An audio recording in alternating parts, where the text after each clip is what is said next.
Hello and welcome to the fourth part of my journey into GMing with Shadowdark. This video is going to cover the last sessions that I ran, so after this I should be pretty much up to date. For those of you that haven't seen the first three videos, my roleplay consists of 4 players, or 5 now, and 4 of us all GM. We have 3 sessions each and then we move on to the next GM. This way everyone gets to GM and everyone gets to play, and we all get to play loads of different games. We're coming up to my next session in 2 weeks from this video, and in between we've played Pathfinder, Pirate Borg, and we're currently playing Flabbergasted, so we've had a nice variety of games to play. Anyway, I'm not going to talk about the previous sessions that I did. You can check those out in previous videos. Instead, I'm going to do my best to focus on this last session. So, in the group we have a brand new player. He's a pretty nice chap, but he's not always able to make it because of his job, so this can lead to some interesting complications. I started the last session, or my last group of sessions, not GMing Shadowdark, but running There's Something Wrong with the Chickens, as not everyone could make it, and I didn't want to leave anyone out, as we're quite a ways into the game now, but everything was back on track the next week. Of course, as we had a new player, I had to think about how I would integrate them into the group. It felt like being sort of GMing for the first time again, as I was quite nervous. With the introduction of the new person in the group, I was a little bit worried about getting sort of shy. Not sure really why, as I'm normally quite sociable. It's probably my habit of doing voices for characters made me sort of feel like I couldn't pluck up the courage to do them when we first started. But we had sort of ran a session of D&D before that, and I sort of pushed myself to do a voice for that character, and everything was fine, and I just basically eased my way into it. After all, there's no point in not continuing with the voices, as it helps me put myself into the characters with the NPCs, and adds a little bit of dramatic flair, and also helps me and the other players keep track of all the NPCs and all the madness that is slowly going on.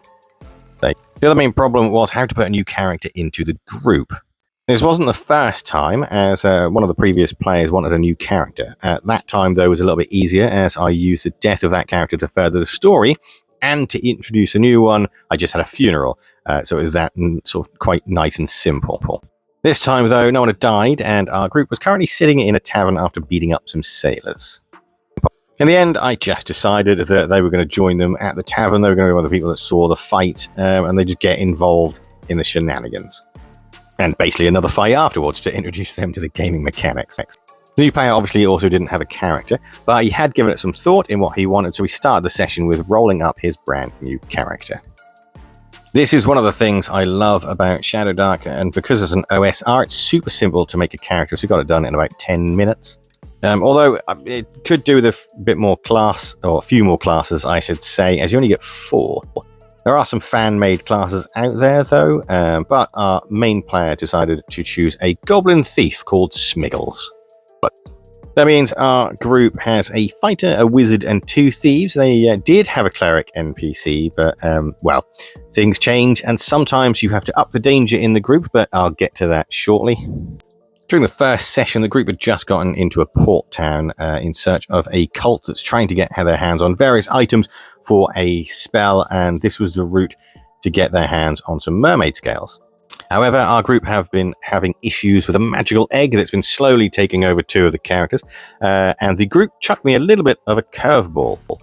They wanted to see a cleric in the town, as one of the group had been really starting to suffer. I had made this town a religion-free town, so this was due to the problems that the town had in the past with overzealous religious leaders, but the group never asked about that, so it wasn't really important to the adventure anyway, but it's always good to have headcanon, I think.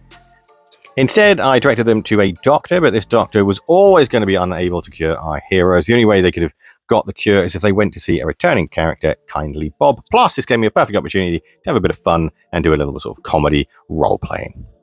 I decided to have a die 6 roll to see the actual outcome of any potions that they took. Basically, a couple of rude things just to make people laugh and to get people relaxed for the gaming session. So the returning character of Kindly Bob is a little mystery for the group, as there is more than one Kindly Bob, although he's varying in age. And the first one they met asked the group to capture and destroy all the other Kindly Bobs using a gem.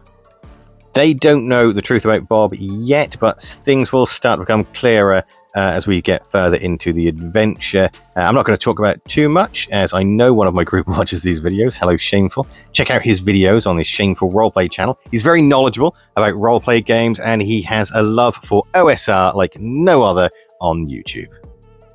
Instead of taking the bait for Kindly Bob, though, the group went to a different place. Instead, they went to try a wizard that also works for the cult and once he gets his hands on the egg. The group had a bit of a fight, but absolutely wrecked the wizard and the cultists. They then searched through Wizard Lair for clues, and so I gave them a choice. One choice was to stop this town's Kindly Bob from being assassinated, and the other was to hurry up and board the ship to catch up with the cult. One player rushed to save Bob while the others rushed to the boat. It took me by surprise, but it was a lot of fun going backwards and forwards. Bob was saved, so that player didn't miss the boat, as I played with time a little bit, so we had enough time to save Bob and then get back to the boat. I think it would have been a bit boring if he was stuck on the mainland while the others had a little sea adventure. As a thank you as well from Bob, I also gave him 1 cure for the sickness as a reward for saving him. Next was a little sea battle. First, it started with a small amount of theatre of the mind as the ships closed in on each other, but then we went with a sort of traditional battle map. The nice thing about Shadowdark is, because it's so simple, it's very easy to come up with rules on the fly as our group swang from the ropes to board the other ship. They ended up accidentally scuttling their own ship, so they actually had to steal the cultist ship. After the sea battle, the players had a little bit of a dungeon crawl where they found and stopped the cult from getting any of the mermaid scales and had their first sort of little boss fight. 2 of the players are seeking revenge on the character that just happens to be one of the fighter's brother. The character is not in real life. So the group fought off the rest of the cult, including another wizard, and did battle with the boss character. As I said, this is the first time they've had a boss fight in the game, and I didn't want to kill them outright. I want them to outright kill the boss, as I want him to be a huge thorn in their side for a while, so that the group think they had badly hurt this character, and then had him escape by a quick spell. But even though the group had once again been victorious, I chose to attack even their NPC and kill them in the process. It was done with open dice. I always play with open dice, so it was entirely up to the fate of the dice. But I'm happy that that this NPC died, because they've basically lost their cleric. Having a dramatic death to end the set of my sessions was a nice little endpoint. Not only does it fuel the story, but it also helps set the darker tone that the game will be coming over the next few sessions. The little group of heroes have to try and stop the end of the world, and I want the world, or my world, to reflect that it's not going to be easy and that they might actually fail. I think the more I GM, the greater my confidence is becoming. I felt like I dealt with the unexpected elements a lot better than I've done previously in the past, and I'm starting to leave things a bit more vague in my notes. I'll still be using the notes and keeping track of the dialogue and the things that I want to convey as I'm trying to create this adventure without any supplements, so it's just sort of pure me. I know where I'm going, and I think I'm doing an okay job about getting there. One thing I do know for sure, I love being a GM, and it's been a lot of fun running the game so far. Thank you so much for watching the video, and I hope you've enjoyed the video, and I hope you stay tuned for more. I'm aiming to do 1 of these videos per month, as it's a 9 sort of a week gap between my set of sessions. So when the next video comes, we definitely will be fully up to date. As well, basically, I've got my next set of sessions, as I said at the beginning of the video, in 2 weeks' time. So I might actually take notes and put those into a little script to basically keep track of things, my feelings and like that. So it'll be a lot more in depth, I think, about my experiences this time, rather than just sort of vague overview. It's going to be a lot easier now because I've finally caught up. But anyway, thank you again so much for watching. I really do appreciate it. I hope you enjoyed it, and goodbye for now. Goodbye for now.